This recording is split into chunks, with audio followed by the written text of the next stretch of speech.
तनी वॉल्यूम बढ़ावा सुना साउंड ऑपरेटर नया साल के गाना बजावा तनी बेटर झुमा झुमावा सबके नचावा आजा स्वेटर खोल के झुमा झुमावा सबके नचावा आजा स्वेटर खोल के।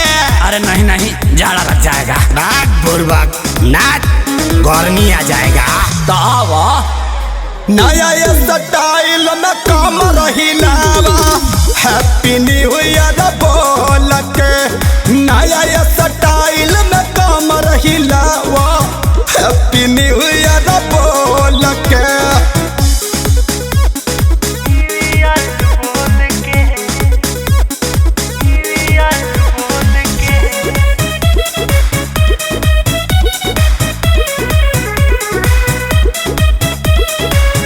लिख तू ही करा शुरुआत हो। अरे भाई छोड़ा जानी साथ हो। अरे नहीं नहीं हम कहीं नहीं जाएंगे। काहे आजा मानता नहीं बात हो तसली में जरिए नू जाएगा भात हो।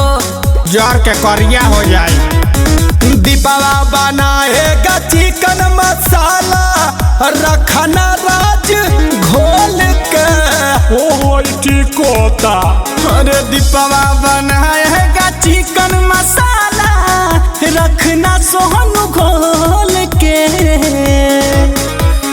नया स्टाइल में कमर हिलावा हैप्पी न्यू ईयर बोल के।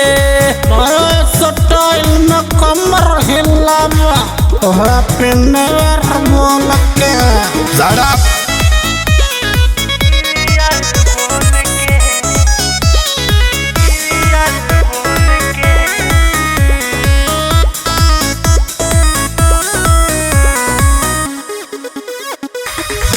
कोई नहीं हल्ला गुल्ला करेगा सही रुपया सब लोग भरेगा हमारा पास नहीं है।